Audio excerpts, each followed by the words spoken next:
तो चलिए अब हम बात करते हैं कि डिप्रेशन से कैसे निपटा जा सकता है। आपको सबको मेरी आवाज आ रही है ना? अगर किसी ने कुछ पूछना है तो मुझसे पूछ सकते हैं। ठीक है? क्लियर है ना आवाज मेरी? बिल्कुल क्लियर है। तो अब हम ये देखेंगे कि डिप्रेशन से कैसे निपटा जा सकता है। ठीक है? तो डिप्रेशन आखिरकार क्या है? डिप्रेशन यानी कि अगर हिंदी में कहा जाए अवसाद।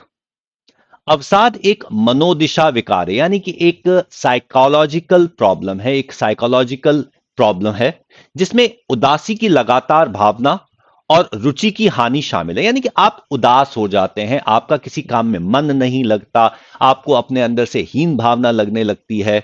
और और ये एक बात का ध्यान रखना, ये आपके जो नॉर्मल जो रोज का आपका मूड होता है ना, उसका ऊपर नीचे जो होता है, ये उससे बिल्कुल अलग है। ये वैसा नहीं है जैसे आपका रोज का मूड होता है कि कभी आपको थोड़ा सा बुरा लग गया, थोड़ा सा अच्छा लग गया। ये उस प्रकार से नहीं है। ये उतार चढ़ाव से अलग है, और इसे जिसको आप जीवन के नियमित हिस्सों के रूप में अनुभव करते हैं वो नहीं है। जैसे कि अगर सुबह आपका, मान लीजिए आपका एक क्वेश्चन गलत हो गया एग्जाम के अंदर, तो आपको बुरा लग रहा है, तो वो एक अलग बात है, वो तो एक साधारण सी बात है। वो अवसाद नहीं है, वो डिप्रेशन नहीं है। वहां पर उसकी उसको अपना अवसाद मत मान लीजिएगा कि हाँ भाई मैं डिप्रेस हो गया, या फिर आपकी मम्मी ने आज खाना अच्छा नहीं बनाया, आपका मुंह जल गया तो गुस्सा आ गया। वो नहीं, वो नहीं, वो अवसाद नहीं है। अवसाद ये एक हिस्से के रूप में नहीं है। अब अवसाद को पहचानेंगे कैसे? हम किस प्रकार अवसाद की पहचान कर सकते हैं? अब अवसाद के लक्षण क्या हैं? जैसे कि आपकी उदास मनोदशा, आपको कारण भी नहीं पता कि आप उदास क्यों हैं, लेकिन आप उदास हैं। या आपने उदासी का कोई कारण ढूंढ लिया है। ठीक है? कोई आपने कारण ढूंढ लिया है, कोई कारण नहीं है लेकिन फिर भी आप उदास हैं। कोई कारण नहीं है, आपने कोई दूसरा कारण बना लिया है। अब जैसे कि आप एक मकान को देख रहे हैं, आपने सडनली सोचा अगर आज भूकंप आ गया तो यह मकान गिर जाएगा, और आप उसकी वजह से उदास हो गए। भैया, क्यों? ठीक है? तो अब कोई भी कार्य कर रहे हैं, कोई अच्छी कार्य है, जैसे कि अगर मान लीजिए आप झूले झूलने गए, या फिर किसी पार्क में गए, या आप कहीं पे घूमने के लिए गए, तब भी उदास हैं आप। भाई, जहां पे उदास नहीं होना चाहिए वहां पे आप उदास हैं।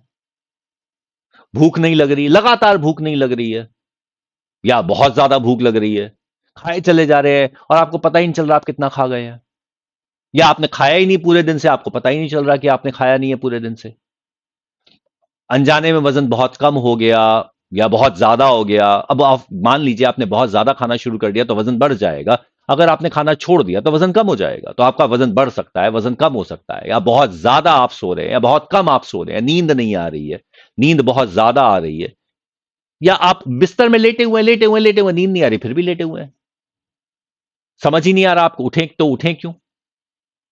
ठीक है? तो अब कैसे पता कर सकते हैं कि कोई स्ट्रेस्ड है, उदास है, डिप्रेस्ड है?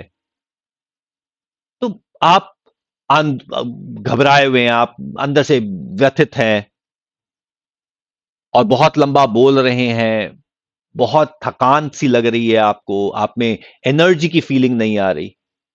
ठीक है? या फिर बेकार की आपने सोच लिया है, कोई भावना है, आपको फील हो रहा है कि आपने कुछ गलत कर दिया है, गलती हो रही है, गलत हो रहा है, कोई गलती ना कह दे, आपको गलत ना कह दे। तो और आप सोच नहीं पा रहे, ध्यान केंद्र नहीं कर पा रहे, कहीं पे काम नहीं कर पा रहे, या बार बार सुसाइड के बारे में सोच रहे हो, मृत्यु के बारे में सोच रहे हो, आत्महत्या का प्रयास कर रहे हो, वो सभी डिप्रेशन के लक्षण हैं। और ये जो डिप्रेस्ड व्यक्ति है उससे कहीं ज्यादा, जो अवसादित व्यक्ति है उससे कहीं ज्यादा, उसके आसपास के लोगों के लिए आवश्यक है कि वो अवसाद के लक्षणों को पहचाने। ठीक है? अवसाद एक रोग है जिसका निदान संभव है, और इसके लिए एक चिकित्सक के परामर्श की आवश्यकता होती है। यह नहीं है कि वो केवल ऐसे ही चला जाएगा या ऐसे ही छूट जाएगा। ठीक है? तो आप इसके लिए अवसाद से आपको निपटना होगा, आपको अपनी बातों को आगे बढ़ाना होगा, आपको पहुंचना होगा, एक दूसरे के साथ जुड़ना होगा और उनके साथ जुड़े रहना होगा। Stay attached, reach and stay attached. और वो काम करे जिससे आपको अच्छा लगे। देखो देखो एक बात ध्यान रखिएगा, अगर कोई व्यक्ति डिप्रेस्ड है तो उसको ये पता नहीं होता कि वो डिप्रेस्ड है। किसी को अगर कोई अवसादित है तो उसे ये नहीं पता होता कि वह व्यक्ति अवसादित है, उसे पता ही नहीं चल पाता। तो इसीलिए यह आवश्यक हो जाता है कि साथ वाला व्यक्ति यह पहचाने कि कौन व्यक्ति अवसादित है और उसे कहे। अगर आपको स्वयं लग रहा है कि आपके साथ इस प्रकार की कोई कठिनाई हो रही है और आप यहां पर किसी से ये अवसादित हैं, तो यह आपके लिए आवश्यक हो जाता है कि आप अपना ध्यान रखें। और यदि आप आसपास किसी को देख पा रहे हैं, कोई व्यक्ति है जो अवसादित है, तो आपका यह कर्तव्य बन जाता है कि आप उसकी सहायता करें। ठीक है? आप अपने स्वास्थ्य के साथ रहिए, अब स्वस्थ आहार लीजिए, संतुलित भोजन कीजिए, व्यायाम से कीजिए, व्यायाम कीजिए, प्रतिदिन व्यायाम कीजिए। और यदि आपको लगता है कि आप व्यायाम नहीं कर पा रहे, तो किसी ना किसी को आपको व्यायाम करने की प्रेरणा देनी होगी, आपको प्रेरणा देनी पड़ेगी। ठीक है? आप सूर्य के प्रकाश से, यानी कि रोज सुबह उठिए, आप सूर्य का प्रकाश ग्रहण कीजिए, धूप में जाइए, अच्छा लगेगा। धूप में जाना अच्छा लगता है। और नकारात्मक सोच को बिल्कुल छोड़ दीजिए, किसी भी प्रकार की नकारात्मक सोच बिल्कुल अपने दिमाग में मत लाइए। ठीक है? आपने स्वयं सहायता के लिए कदम उठाइए, सकारात्मक शैली में बदलाव कीजिए। तो अगर आपका डिप्रेशन फिर भी बदलता जा रहा है, बिगड़ता जा रहा है, आपका अवसाद और अधिक होता चला जा रहा है, तो एक प्रोफेशनल, एक चिकित्सक की, मनोचिकित्सक की मदद ले लीजिए। ये मनोचिकित्सक की मदद लेना कोई गलत नहीं है। ऐसा नहीं है कि अगर आप मनोचिकित्सक की मदद ले लेते हैं तो आप खराब हैं या आपका कोई गलत हो रहा है। आपको लेनी चाहिए मदद। देखिए, आपका स्वास्थ्य अति महत्वपूर्ण है, सबसे अधिक आपका स्वास्थ्य महत्वपूर्ण है। और यदि आप किसी से सहायता लेते हैं तो इसका मतलब यह नहीं है कि आप कमजोर हैं। इसका अर्थ केवल यह है कि आप पहचानते हैं कि आपको कोई रोग है। अब देखिए, अगर किसी को कुछ बीमारी हो जाती है, तो यदि वह व्यक्ति उस बीमारी को रोकता है, उस बीमारी के साथ को छोड़ने की बात करता है, तो इसका अर्थ यह नहीं है कि वो कमजोर है। अब अगर आप किसी डॉक्टर के पास जाते हैं, डॉक्टर के पास जाके दवाई लेते हैं, तो वो आपकी दुर्बलता नहीं दिखाता। वो ये दिखाता है कि आप स्वस्थ रहना चाहते हैं और ये आवश्यक है कि आप स्वस्थ रहें। तो इसीलिए यदि आपको लगता है कि आप अवसाद से ग्रसित हैं, यानी कि आप डिप्रेशन से अफेक्टेड हैं, तो इसमें कोई बुराई नहीं है ये मानने में कि हां, आप डिप्रेस्ड हैं, आपको एक मनोचिकित्सक की एक अ, अतिरिक्त सहायता की आवश्यकता है।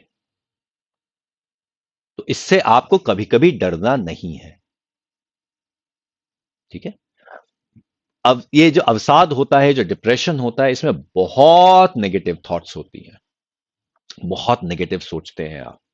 लेकिन अब उसको अगर आप सोच रहे हैं तो भैया इसका इलाज संभव है और इलाज हो सकता है। और मैं तो यही कहूंगा कि यदि आप मेरा ये सेशन देख रहे हैं, ये सत्र आप मेरा देख रहे हैं, तो इसका अर्थ ही यही है कि आप अवसाद से ग्रसित नहीं है। क्योंकि जो अवसाद से ग्रसित व्यक्ति होते हैं, वो अपने उस अवसाद से बाहर निकलना नहीं चाहते। वो उसी में डूबते चले जाते हैं, वो उसी में चलते चले जाते हैं, वो उससे बाहर नहीं निकलते, निकलना चाहते ही नहीं है। तो अगर मैं तो यही कहूंगा कि ये जितना भी आपको ये सत्र मैंने बताया है, ये जो मैंने आपको सारी की सारी बातें बताई हैं, ये आपके लिए कम है, आपके साथ आसपास वाले लोगों के लिए अधिक है। ये आपका कर्तव्य है कि आप दूसरों में अवसाद को पहचानें और ये देखें किसको आपकी सहायता की आवश्यकता है। जो अवसादित व्यक्ति है, उससे अधिक उसके साथ वाले व्यक्तियों की कर्तव्य की आवश्यकता होती है। उनके लिए ये ज्यादा जरूरी है। ठीक है?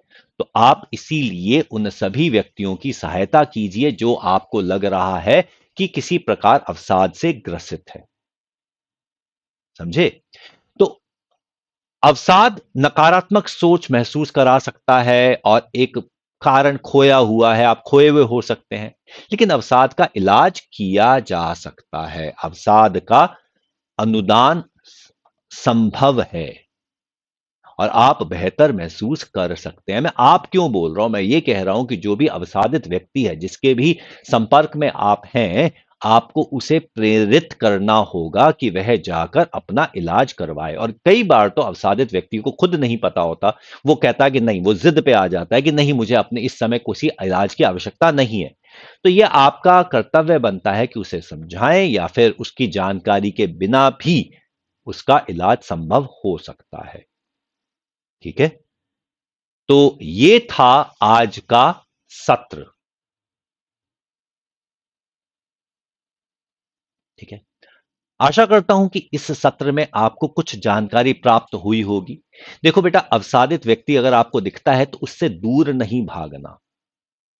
ठीक है, आपको बीमारी से लड़ना है, बीमार से नहीं। आपको अवसाद से लड़ना है, अवसादित व्यक्ति से नहीं।